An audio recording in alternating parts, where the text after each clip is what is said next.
हिंद दोस्तों, आपका स्वागत है आपके अपने YouTube channel news for UP में। मैं इस समय अपने सहयोगी अरविंद सिंह के साथ आ चुका हूं बाराबंकी में और आज बात करेंगे हम बाराबंकी के चर्चित युवा नेता प्रणय द्विवेदी केडी से, जो कि समाजवादी पार्टी में छात्र सभा में प्रदेश महासचिव के पद पे है। आइए आज बात करते हैं उनसे, चलते हैं उनके पास और देखते हैं कि क्या बोलना चाहते हैं यूपी की जनता से, प्रदेश की जनता से, वो क्या संदेश देना चाहते हैं। तो चलिए चलते हैं। मेरा नाम करुणेश द्विवेदी केडी है। मैं समाजवादी छात्र सभा का प्रदेश महासचिव हूँ।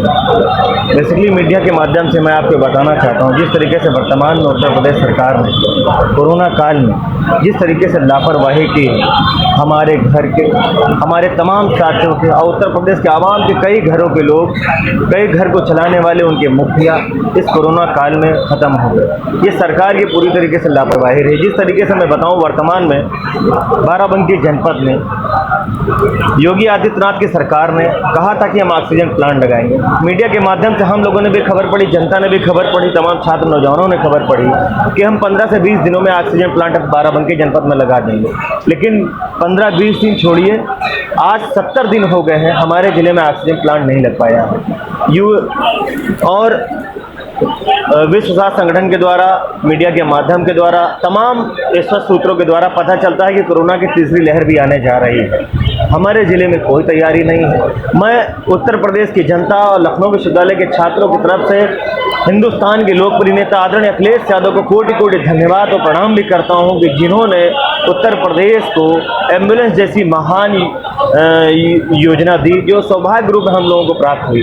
यदि कहीं 1% मान लीजिए सोचने और विचारने की चीज़ है, यदि उत्तर प्रदेश में एम्बुलेंस ना चल रही होती तो आप ये मान सकते हैं कि कोरोना काल में ये मरीज लोग अब तीमारदार अपने मोटरसाइकिलों से मरीजों को एडमिट करा रहे होते। कितना जल्दी ये कोरोना फैलता, कितनी तेजी से फैलता। तो उत्तर प्रदेश सरकार में 4.5 साल सरकार की योगी आदित्यनाथ जी के हो गए, कोई स्वास्थ्य पे काम नहीं किया गया। ये आदरणीय अखिलेश यादव की ही देन है, जो उस समय काम किए गए थे वो आज तक योगी आदित्यनाथ जी की सरकार उसका फायदा उठा रही है। सिर्फ हिंदू मुसलमान में, सिर्फ अगड़ा और पिछड़ा में, सिर्फ दलित और अपर में लड़ाई झगड़ा करा के सरकार उन्होंने बना ली। हम लोग रोते हैं, मन से व्यथित हैं। हम उस दिन को भगवान से भी याद करते हैं, उन जनता से भी निवेदन करते हैं, प्रार्थना करते हैं कि ऐसी सरकारों को चुनिए जो आपके स्वास्थ्य के लिए लड़े, जो आपकी शिक्षा के लिए लड़े, जो आपके लिए पढ़ाई के लिए लड़े, तमाम सुख सुविधाओं के लिए लड़े। ऐसी सरकारों को चुनिए। ऐसी सरकार को ना चुनिए सिर्फ ये बता दें कि हम 15 लाख रुपए खाते में देंगे, ये बताएं कि हम आपकी सोने की सड़कें बिछवा देंगे, ये बताएंगे किसानों के पेट भर देंगे। सिर्फ झूठे वादे किए हैं, लोग परेशान हैं, जनता ने मन बना लिया है, नौजवानों ने मन बना लिया और विशेष रूप से छात्रों ने लखनऊ विश्वविद्यालय के, इलाहाबाद विश्वविद्यालय के, दिल्ली यूनिवर्सिटी के तमाम ऐसे छात्र नौजवान हैं जिन्होंने मन बना रखा है कि जिनकी नौकरियां योगी आदित्यनाथ सरकार में थोड़ी बहुत निकली भी, निकलने के बाद पेपर भी हो गया, पेपर होने के बाद आज 3 साल हो गए जिनकी ज्वाइनिंग नहीं कराई गई। सरकार आने के करीब है, 5 महीने बचे हैं। 5 महीने बाद चुनाव की ओर हम लोग उत्तर प्रदेश बढ़ रहा है, नए संग्राम की तरफ उत्तर प्रदेश बढ़ रहा है। उन उत्तर प्रदेश के तमाम नौजवानों के भविष्य की चिंता योगी आदित्यनाथ ने नहीं की। पिछले कुछ दिनों में इलाहाबाद में IAS की तैयारी कर रहे हुए एक नौजवान ने फांसी लगा ली। मीडिया के माध्यम से हमको पता चला, हम लोगों ने देखा कि उस नौजवान नौकरियां निकली, नौकरियां नहीं मिल पा रही, नौकरी परेशान है। पूरे उत्तर प्रदेश में आत्महत्या का दौर चल रहा है। विशेष रूप से छात्र अपने आप को ठगा महसूस कर रहा है। महंगाई को लेकर आप क्या बोलना चाहेंगे?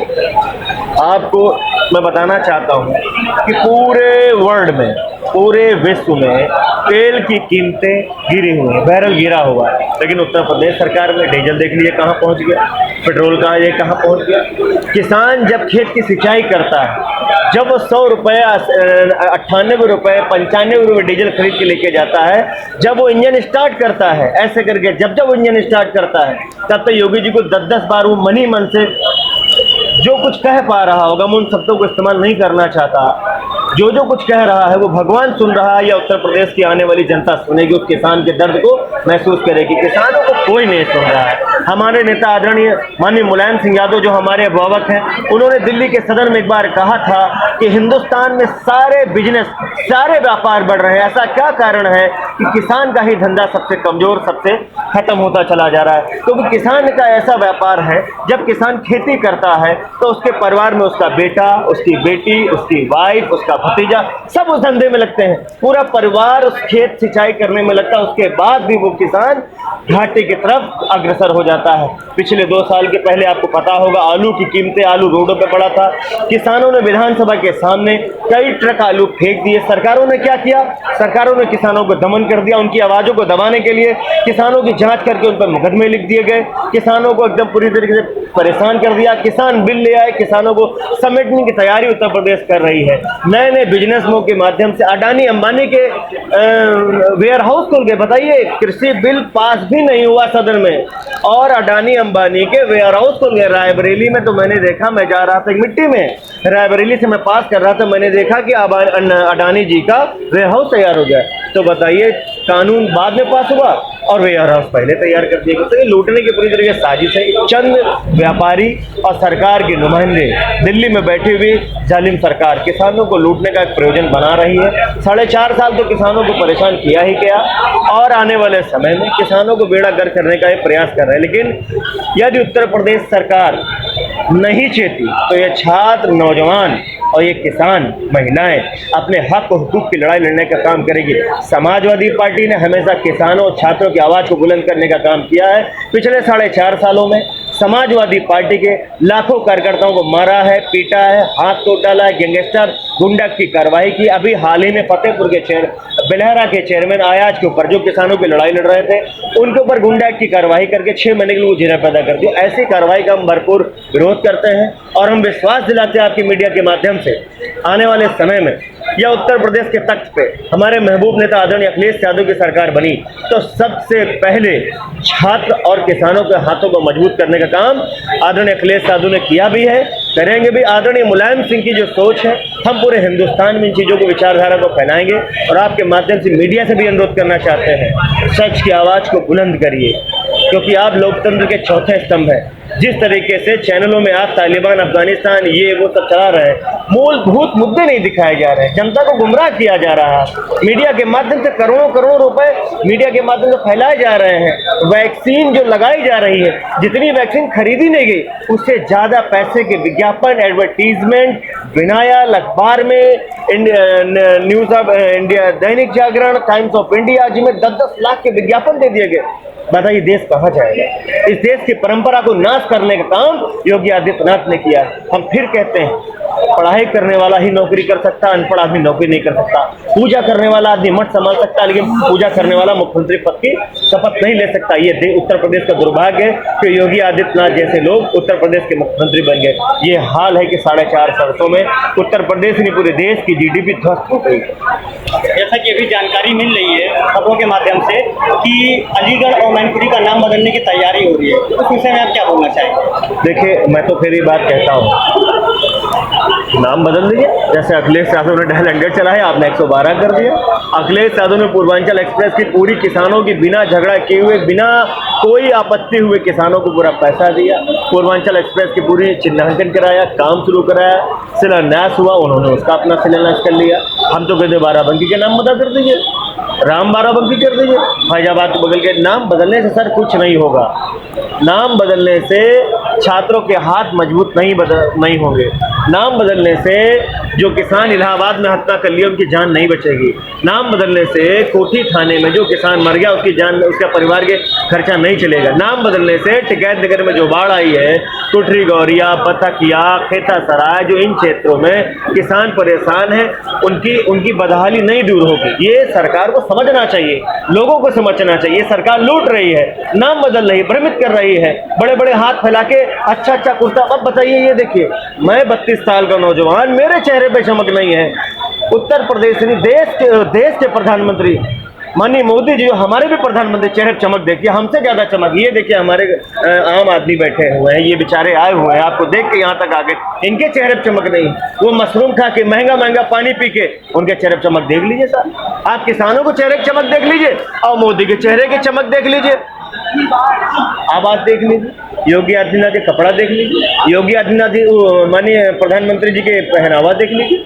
तो आप इन चीजों को आप तुलना कीजिए कि किसान की क्या हालत है और हिंदुस्तान के प्रधानमंत्री कितना चमक रहे हैं, इसको देखना चाहिए। मालूम है आपको, दिल्ली में बना हुआ भारतीय जनता पार्टी का कार्यालय 5 स्टार होटल से कम नहीं है। क्या जरूरत थी इतना पैसा बर्बाद करने की? एक किसान किसी गरीब बहन की मदद कर देते, किसी गरीब भाई के हाथों को मजबूत कर देते, किसी मरते हुए किसान की मदद कर देते। बताइए, हजारों करोड़ का पार्टी ऑफिस बना दिया, 5 स्टार होटल बना दिया। आप बाराबंकी में उनका पार्टी कार्यालय देख लीजिए, हाईवे पे बेसकीमती जमीन बना।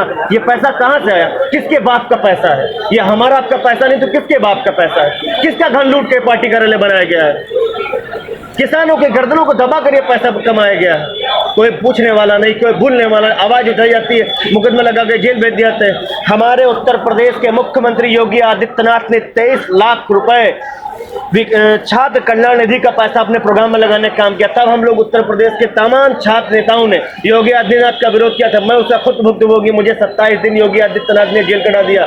दूसरे मामले में जब उत्तर प्रदेश के लोग गुजरात में मारे जा रहे थे, विजय रूपाणी का हमने विरोध किया, तब योगी आदित्यनाथ ने मुझे जेल भिजवा दिया गया। जब हमारे जैसे लोग, जब जिनको जेल भेज दिया जा रहा है, जिनको परेशान किया जा रहा है, जिनके घरों को गिरा दिया जा रहा है, तो आम इंसान का क्या है? आम इंसान कौन पूछ रहा है? उनकी बातों को कौन बोल रहा है? मैं गांव के रामू चाचा हैं जो मर रहे हैं, शाम को बैठते हैं, रोते हैं कि उनकी बेटी की शादी कैसे होगी, उनके बेटे की पढ़ाई कैसे होगी। जिन्होंने अपना पेट काट कर अपने बेटे की पढ़ाई कराई है, जिन्होंने पेट काट कर अपने बेटे के सोचा था कि आने वाले समय उनका बेटा नौकरी पाएगा, तब उनके हाथों को मजबूत करेगा, वो बाप रो रहा है, रोज रो रहा है। और उस रोते हुए बाप की कसम है, उत्तर प्रदेश में सरकार पलट जाएगी। आने वाले समय में जिस तरीके से ब्राह्मणों पर अत्याचार हुआ, मुसलमानों पर अत्याचार हुआ, तमाम ऐसी दलित जातियों के साथ अत्याचार हुआ, जो लोगों को मारा गया, फर्जी इनकाउंटर में मारा गया, ये लोग बदला लेंगे। ये लोग इस जालिम सरकार को हटा देंगे। आप भरोसा रखिए, बहुत जल्द आने वाला समय उत्तर प्रदेश में योगी आदित्यनाथ जी का नहीं है। जहां वो पूजा कर रहे थे गोरखपुर में, ये वहीं जाएंगे, ये वहीं पूजा करेंगे। कोई जरूरत नहीं ऐसे लोगों को। लोगों से भूल हो गई, लोग भरमा गए। लोगों से कहा कि भाई हम 15 लाख रुपए खाते में दे देंगे, किसानों के कर्ज माफ कर देंगे, गड्ढा मुक्त सड़कें कर देंगे, इंडिया को सोने की चिड़िया बना देंगे, भारत सक्षम राज्य बन जाएगा। तो जब इन मुद्दों पे कौन नहीं वोट देगा भाई? सबने वोट दिया, यहाँ तमाम लोगों ने वोट दिया। तो वोट लेकर आपने छल लिया है। अब ये चीजें चलने वाली नहीं है। मरता हुआ किसान रोज ऊपर वाले से भी प्रार्थना कर रहा है कि ऐसे जालिम लोगों से छुटकारा दिलाएगा। 4.5 वर्ष बीत गए हैं। किसानों के खाद, सिलेंडर, तेल की कीमतें, सरसों का तेल, दवाई, 1 रुपए का पर्चा राम मनोलोहिया में 100 रुपए का पर्चा हो गया है। वही अस्पताल जो आदरणीय अखिलेश यादव ने 6 मंजिल की बिल्डिंग बाराबंकी में बनाई थी, उसमें एक भी नया काम योगी आदित्यनाथ की सरकार ने नहीं किया है। योगी आदित्यनाथ की सरकार में कोई नौकरियां नहीं निकली हैं। आदरणीय अखिलेश यादव ने जो एम्बुलेंस बाराबंकी में चलाई थी, जो डिवाइडर, जो लाइटें, जो खंबा आपके सामने जो डिवाइडर बना हुआ है, देश आज़ाद होने के बाद हमारे बाराबंकी में ये डिवाइडर बना है। हम लोगों ने हक हुकूक की लड़ाई लड़ी है। बाराबंकी जनस्मा डिग्री कॉलेज की जितनी दीवारें, जितना प्लास्टर गिरा वो वैसे गिरा पड़ा है। जो व्यवस्थाएं अखिलेश यादव ने करके दी थी उत्तर प्रदेश में, हमारे ज़िले में, वो ऐसी ही बनी हुई हैं। उसको वो मरम्मत नहीं कर पाए। यदि ये पूछा जाए कि बाराबंकी जिले के लोग, उत्तर प्रदेश के लोग वोट क्यों दे आदरणीय अखिलेश यादव को, तो वो इसलिए आदरणीय अखिलेश यादव को वोट देंगे कि आदरणीय अखिलेश यादव आएंगे तो रोडें बनाएंगे, आदरणीय अखिलेश यादव आएंगे तो बाईपास बनाएंगे, आदरणीय अखिलेश यादव आएंगे तो जो एम्बुलेंस बाराबंकी में चल, उनकी संख्या दोगुनी हो जाएगी। आदरणीय अखिलेश यादव के जो गरीब भाइयों को, जो गरीब बहनों को लैपटॉप दिया गया था, जिनके माँ बाप 2000 रुपए का मोबाइल नहीं खरीद सकते, जिनके हाथों में लैपटॉप दिया गया, वो लैपटॉप बढ़ा दिए जाएंगे। जो रिक्शा चलाने वाला जो अपने बेटे को पढ़ाना चाहता है, उसके हाथों को मजबूत करने के लिए उसके बेटे को भी लैपटॉप दिया जाना चाहिए। आदरणीय अखिलेश यादव उसके बेटे को भी लैपटॉप उन्होंने दिया है। तो ऐसी मूलभूत आवश्यकताएं हैं, जरूरतें हैं, पेट की लड़ाई है, हक हुकूक की लड़ाई है। अस्पताल कैसे बढ़े, रोडें कैसे बने, बिजली कैसे पूरी दी जाए, किसानों के दर्द को हम कैसे सीधा संवाद करें, भ्रष्टाचार कैसे कम करें। मैं आपको बहुत अच्छी बात बताना चाहता हूँ। जब आदरणीय अखिलेश यादव की सरकार आई तो हमारे जिले में डीएम और कप्तान को साफ साफ कहा गया था कि जब जब बाढ़ आएगी आप वहाँ कैंप कार्यालय बना के उस बाढ़ में रहें, नाव से दौरे लगाएंगे। ये नहीं कि योगी आदित्यनाथ जी आए बहराइच में हेलीकॉप्टर से दौरा लगाए। अरे इतनी ऊंचाई से आप क्या देखेंगे हेलीकॉप्टर से भाई? इतनी ऊंचाई से आप हेलीकॉप्टर से क्या देखो, कौन डूब रहा है कौन मर रहा है? तो जब तक अधिकारी और नेता जमीन पे नहीं उतरेंगे तब तक उत्तर प्रदेश का भला होने वाला नहीं।